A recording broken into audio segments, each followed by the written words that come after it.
Boa tarde, meninos. Hoje nós vamos para a correção aí da atividade, tá?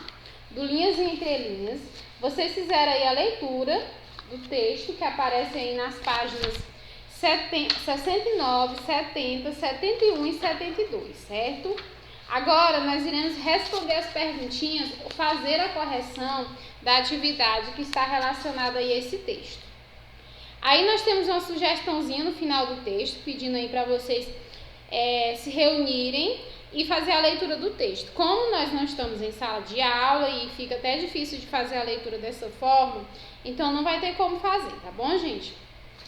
Agora nós vamos para a correção da atividade. Linhas e entrelinhas. Onde acontece a cena inicial da história? Deixa eu pegar aqui a mãozinha e aumentar um pouquinho aqui a letra. A cena inicial da história acontece em uma praça. 2. Ao ler o texto, conclui-se que o poeta é um homem jovem ou mais velho. Justifique sua resposta transcrevendo um trecho do texto. Conclui-se que o poeta é um homem mais velho a partir da leitura desse trecho. Lá no texto tem esse pedacinho aqui. Tem no rosto as marcas do tempo. Tá? Então, mostra que ele é uma pessoa de idade. O rosto tem as marcas do tempo, são as rugas, né? 3. Explique como devemos interpretar o trecho a seguir. Poeta, falando num tom recitativo. Como poeta, essa forma aqui, né, que nós devemos interpretar, é a forma como o poeta deverá declamar, né, recitar algo, como alguém que declama ou recita um poema. Então, recitativo vem de recitar. Então, a palavra recitativa aí está se referindo a como o poeta ele vai declamar, ele vai recitar algo, certo? 4. O 4 é uma resposta pessoal, tá? Mas a gente vai contornar aqui a palavrinha, então vamos lá. Relê este trecho do texto. Tocam instrumentos, percussão, violão, flauta. A música nos remete a um frevo de bloco. A. Circule o gênero musical citado no texto. Deixa eu pegar aqui. Tá. O gênero musical citado no texto aí que aparece é frevo de bloco, tá? Então, nós vamos circular essa palavrinha, frevo de bloco. Saiu de preto, eu não queria essa cor. Mas tá bom. Frevo de bloco, tá, gente? A letra B tem assim, ó. Deixa eu voltar pra minha letra. A letra B tem assim, procura a palavra remeter no dicionário e depois explica o que significa dizer que a música tocada na cena deve remeter o ouvinte a esse gênero musical. Então, a palavrinha remeter aí, citada no texto, significa fazer referência, né? Então, no caso aí, ele usou no texto, falando que essa música ela remete a esse gênero musical, significa aí que a música faz referência ao gênero musical frevo de bloco, tá?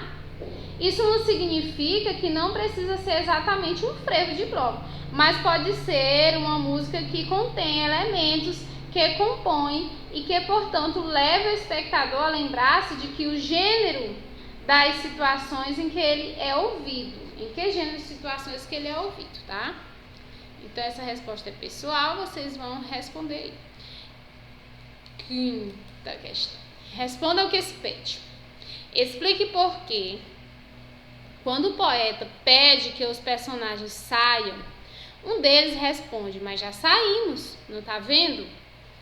Um deles responde isso porque os personagens tinham acabado de sair do texto do próprio poeta. B.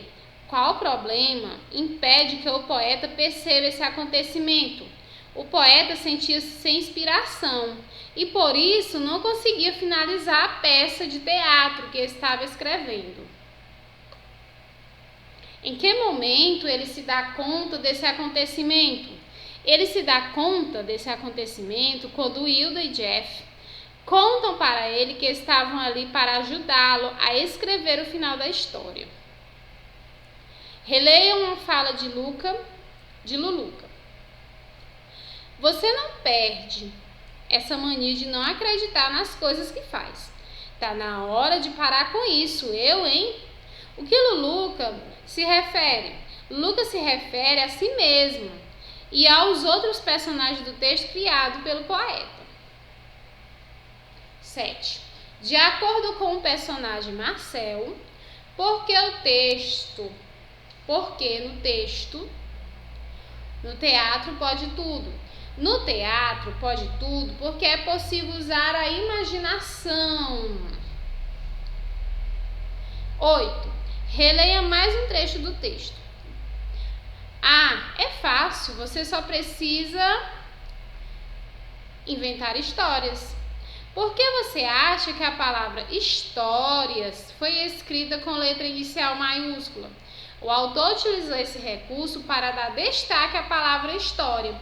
Então, quando se quer dar destaque a uma palavra, você pode usar vários recursos. E um desses recursos aí, no caso o autor usou, esse recurso foi iniciar a palavra com letra maiúscula. Mesmo essa palavra ela sendo escrita aí com letra minúscula, né? Porque não é um nome próprio.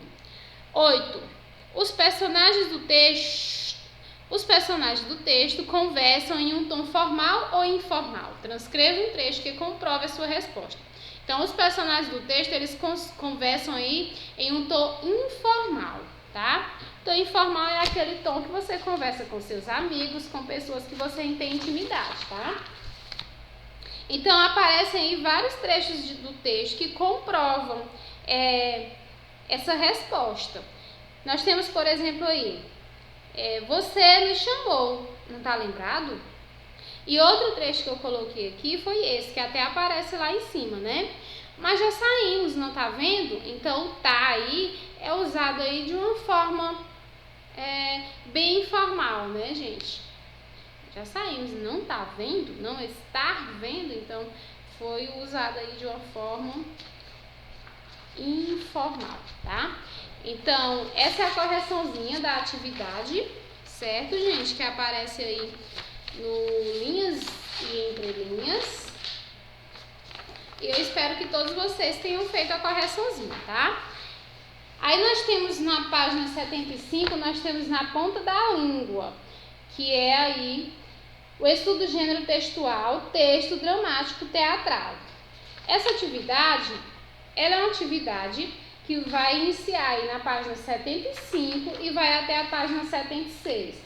Então, vocês podem fazer a leitura, a tia até vai fazer aqui. Vamos estudar algumas características do gênero textual que você conhece na seção Hora da Leitura. O texto dramático, chamado também de texto teatral. Como o propósito do nome já diz, esse gênero existe com o intuito de ser encenado, ou seja, para ser utilizado na montagem de uma peça de teatro, certo? Mas ele também pode ser simplesmente lido, como você e seus colegas fizeram neste capítulo. Então, vocês vão responder aí as perguntinhas relacionadas, tá, a esse gênero textual. Aí, lá na página 76, tem uma explicação, que a tia vai ler essa explicaçãozinha para vocês. Tem assim, uma das características do texto dramático ou texto teatral é a ausência de um narrador. Mesmo que o narrador faça parte da peça, o teatro em si não conduz o leitor por meio de uma narrativa. Assim, o leitor compreende a história e as principais características dos personagens, principalmente a partir do diálogo que se dá entre eles. Pode-se então dizer que nesse gênero textual, o leitor tem muito espaço para interagir com a história e também criar diversas interpretações a partir da sua própria imaginação.